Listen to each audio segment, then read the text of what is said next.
What's going on, everybody? Welcome back to another video, and today we're going to be going over 3 breakout candidates for your Winnipeg Jets in this upcoming 2023-2024 NHL season. With Pierre-Luc Dubois traded and Blake Wheeler being bought out, there are a lot of opportunities here for these Jets forwards, and one poised to break out is Colt Perfetti. With Wheeler and Dubois gone, Perfetti is going to either be the second-line center or the second-line winger. It almost seems, for sure that's going to be happening. Last year he did play 51 games. He had 8 goals, 22 assists for 30 points. Very impressive season from Perfetti. He really showed off his vision, his passing skills, and he even showed that he can put, the puck in the net. You'd like to see it a little bit more. He showed that a little bit towards before he got hurt. It was very unfortunate. He missed the end of the season and did not return for the playoffs either. So Colt Perfetti was missed big time, but now the Jets have him, and I think that he's going to slot in on that second line permanently very nicely. And I think that if you pair him with a guy like Gabe Valardi, whether Valardi's at center or he's at the wing, I think that Perfetti's going to be feeding Valardi and whoever else is on that wing, whether it's Nino Niederreiter, Nikolai Ehlers, whoever, I don't know.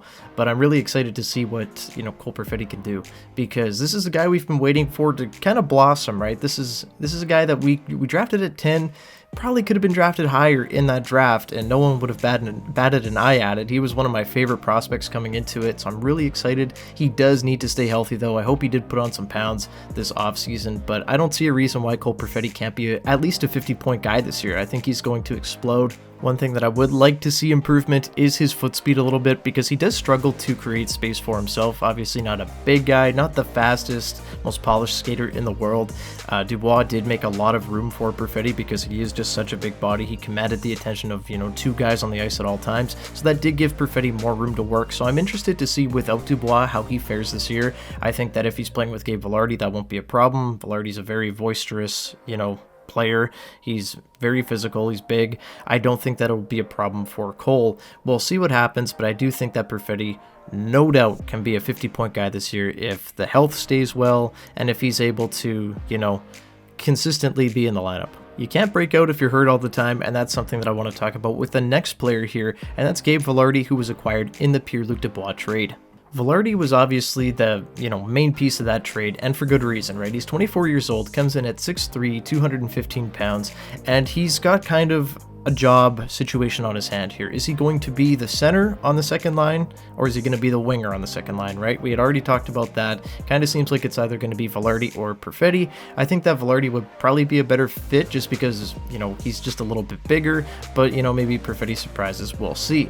But for right now, let's just pencil Gabriel Valardi in on the wing. He's listed as a right winger. Let's just pretend he's a winger for now. 23 goals, 18 assists, nothing to scoff at all last season.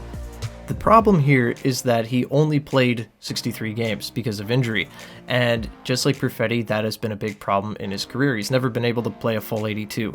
If he does, I think that he's going to be a fantastic player for the Jets. I think that he's easily going to put up 50, 60, maybe even 70 points depending on, power play usage and stuff like that. I think that he can be a 30-goal guy. I think he's poised to break out. I think that he's the most poised to break out of anybody in this lineup. I think that Gabe Valardi was a home run hit by Kevin Cheveldayoff. I think that he did a really nice job there getting back an adequate asset for Pierre-Luc Dubois. Maybe not as good as Pierre-Luc Dubois, but I think he's got potential to be, in the ballpark there. I think he's already kind of shown that in LA, how big, how physical, how he's able to score. He was a first-round pick for a reason, drafted 11th overall in 2017 by LA. I'm very, very excited to see Gabe Valardi in Winnipeg. And I really hope that he tears it up this year, because I think if he starts doing that, and Scheifele, Connor, Ehlers, those guys have the years that we expect them to, I think that that's going to go a long way, and I think that could, be a problem for a lot of teams going forward here into the playoffs and, the Jets' vision to obviously be competitive. I think Valardi fits like a glove. I think that he'll be a great top 6 player, just have to stay healthy, and I think that everything should go according to plan for him. I think he's poised for a really big year, and I can't wait to see it.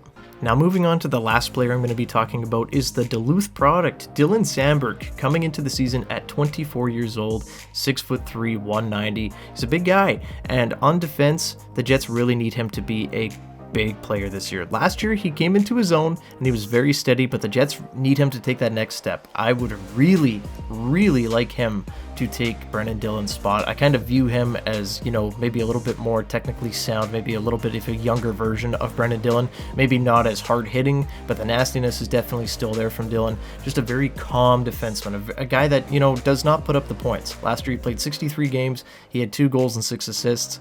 Very, you know, Dylan DeMello-esque stuff, you know, minus that last year from DeMello where he went off, but just a very traditional, responsible defensive defenseman.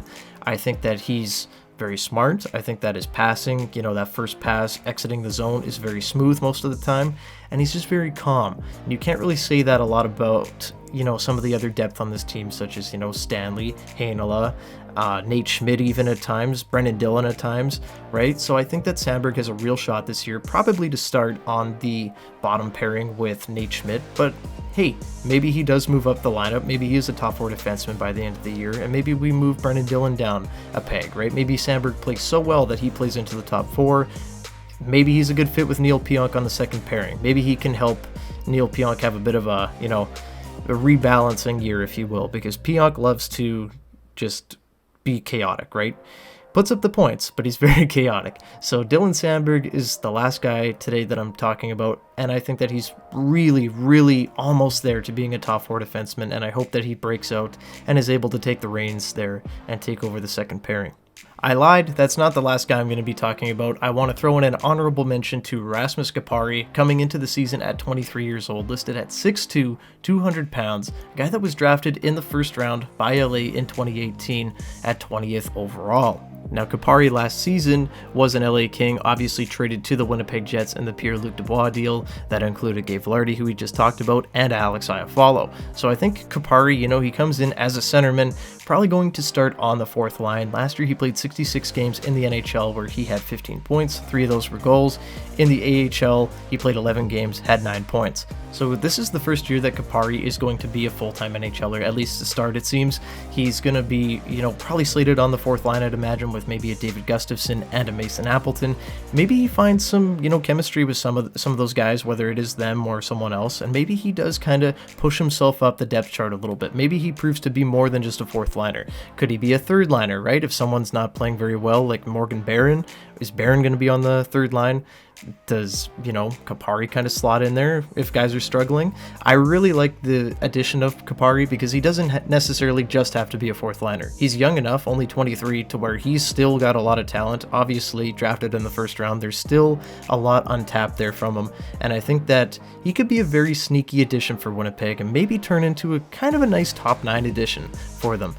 You know, maybe not burying the puck like crazy, but maybe just a really good playmaker. So interested to see kind of how he works out. He's a physical guy too.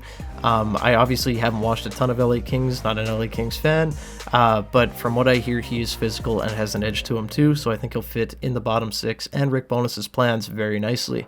But with that, guys, that's all that I got for today. These are just the guys that I think are going to be breaking out this season. Who do you think is going to be breaking out? Do you agree with my picks, or do you think there's 1 or 2 or 3 or more that I forgot? I'd love to hear from you guys and kind of get the sense of what you guys are thinking there. But I am going to leave it there. Thank you guys so much for watching. As always, leave a like and subscribe to the channel if you haven't already, and I'll be back with more Jets content very soon. Yeah, guys, go Jets go. Bye-bye.